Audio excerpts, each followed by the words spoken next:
You know how they say life can flip on a dime? That's exactly what happened to me at this party. My friend Jess had been nagging me for weeks to come out and meet her bunch of incredible friends. Honestly, I was more into a quiet night with my reports and market analysis, but Jess wouldn't have any of it. "Sarah, you need to get out more. Come on, it'll be fun," she insisted. So, there I was, in my least uncomfortable party dress, nursing a glass of wine and sticking out like a sore thumb among strangers. The place was buzzing, people laughing and chatting away. I stuck close to Jess, who seemed to know everyone. She was in the middle of introducing me to a couple of her friends when he walked in. "Tom." Jess's face lit up. "Oh, you gotta meet Tom," she said, dragging me through the crowd. Tom was this average-looking guy, nothing like the flashy types you'd expect at these gatherings. He had a sad smile that didn't quite reach his eyes. Jess introduced us, and for some reason, we clicked. Maybe it was the way he talked about his daughter, Lily, with such warmth and pride. Or maybe it was his candidness about being a widower and raising her alone. Whatever it was, it got me. We found ourselves away from the crowd, sitting on some ridiculously oversized cushions. "So, Sarah, Jess tells me you're into stocks and all that Wall Street stuff," Tom started, his voice rough but friendly. "Yeah, something like that. I analyze investment opportunities, help people grow their money." "Sounds boring, I know," I replied, trying to make my job sound less nerdy than it was. "Nah, that sounds pretty damn impressive. Wish I knew a thing or two about handling money like that," he chuckled, taking a sip of his beer. We talked about everything and nothing: movies, books, the nightmare of dating. I found myself laughing more than I had in months. Tom had this easy way about him, making you feel like you'd known him forever. "You know, I didn't want to come tonight.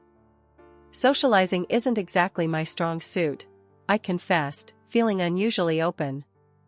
"Tell me about it." "I only came because Jess promised Lily could tag along for a bit. Wanted her to meet some normal adults, whatever that means," Tom said, rolling his eyes. The conversation shifted to Lily, and I could see the light in Tom's eyes when he talked about her. "She's something else, my Lily. Smart, kind, a bit too cheeky for her own good," he said, a proud smile spreading across his face. I was intrigued. "She sounds wonderful. Raising a kid on your own, that's got to be tough." Tom shrugged, his expression turning serious. "It's not easy, but Lily makes it all worth it. She's the best thing that ever happened to me." As the party wound down, I realized I didn't want this conversation to end. Tom felt like a breath of fresh air in my calculated, routine life. "Hey, maybe we could grab a coffee sometime? Talk more about market trends, or whatever?" I found myself saying, surprising even myself. Tom's smile was the answer I hoped for. "I'd like that.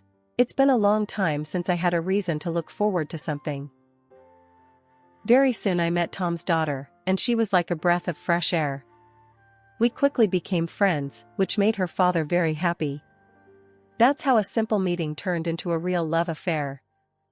After Tom and I decided to tie the knot, it was clear we wanted something simple, no fancy dresses or grand churches. Just us, my folks, and Lily, who was more excited than anyone. The day was plain but perfect, filled with genuine smiles and a few happy tears. Moving into Tom's house afterwards, I was buzzing with ideas to make the place feel more like ours, not just his. My new life meant working from home, which my boss was surprisingly cool about. It gave me the chance to really bond with Lily. I'd pick her up from school, and we'd chat about everything under the sun on our way to her ballet classes. She started calling me Mom, which warmed my heart every single time. Creating a cozy home for us became my new project, filling it with love and laughter.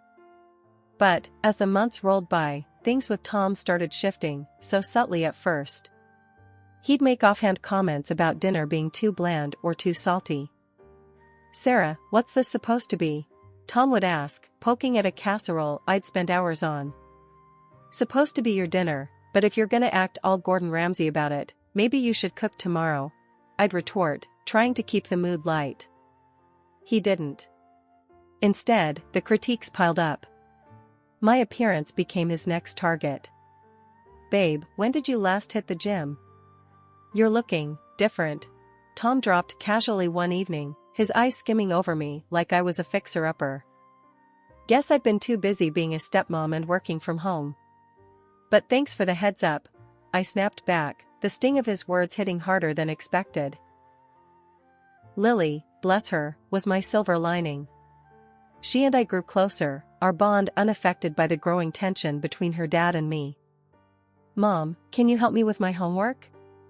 Lily would ask, her bright eyes always looking up to me for guidance. "Of course, sweetie. Let's tackle it together," I'd reply, grateful for her presence and the normalcy it brought. Even as Tom and I drifted apart, Lily and I stuck together like glue. I found solace in our little talks and her ballet recitals. Yet, despite my efforts to keep our home a haven, Tom's dissatisfaction seemed to seep into every corner. "You know, Sarah, maybe you should try one of those online cooking classes. Spice things up a bit," Tom suggested one night, his tone laced with an undercurrent of displeasure. "Or maybe we could try eating out more. Give your taste buds a break from my terrible cooking," I'd counter, half joking but deeply wounded. Life at home started feeling less like a family and more like walking on eggshells. Tom's attitude took a nosedive, and it wasn't just about small things anymore. He set these crazy rules like expecting a brand new dish for dinner every single day. It was as if he thought I was some kind of gourmet chef instead of his partner. One evening, I was in the kitchen, trying to whip up something new to keep him happy. I was juggling work emails on my phone, stirring a pot, and mentally planning my next day. Tom walked in, a scowl already forming on his face. "What's for dinner?" he asked, his tone sharp. "I'm trying something new, a recipe I found online. Thought we could use a little variety," I said, trying to sound upbeat. He just humphed, peering over my shoulder. "Doesn't look very appetizing. You know, when you decided to work from home, I thought you'd at least manage to keep the house in order and cook decent meals." His words stung. "Tom, you know I'm working too, right? It's not like I'm sitting around all day. Plus, I pick up Lily, help her with homework, visit my parents." He cut me off. Yeah, always the same excuse. "You're at home, aren't you? Shouldn't be too hard to keep things tidy and cook properly." I bit my tongue, holding back the tears. It was becoming a nightly ritual, this dance of disappointment and criticism. One night, as we settled on the couch to watch TV, he started on about my appearance. Pointing at the women on the screen, he said, "Look at them, they're about your age, right? Why do they look so much younger and better?" I tried to keep my voice level. "Tom, those women have all day to focus on looking good.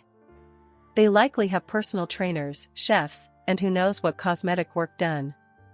But he wouldn't have it. "Excuses, Sarah. It's all about priorities. You used to care about how you looked." I felt deflated, worn out. It wasn't just about the cooking or the cleaning anymore, it was a constant comparison, a reminder that I wasn't enough. During these times, Lily was my only solace. Now a teenager, she saw through her dad's behavior. "Mom, you don't deserve this. Why do you put up with it? You should just leave him," she'd say, her words filled with worry and anger. But I couldn't bring myself to believe that the Tom I fell in love with was completely gone. "He's under a lot of stress, Lily. I believe he still loves us. He'll change," I'd respond, more to convince myself than her. It's been a roller coaster, to say the least. 15 years of ups and downs, but mostly, it feels like I've been riding a slow descent into a place I never thought I'd find myself. Now, at 55, with my stepdaughter Lily living her own life, though we talk every day, sharing secrets and stories like we used to, life threw me another curveball. Cancer. The word hit me like a freight train, but somehow, I managed to keep my composure long enough to tell Tom. His reaction? Well, it was something.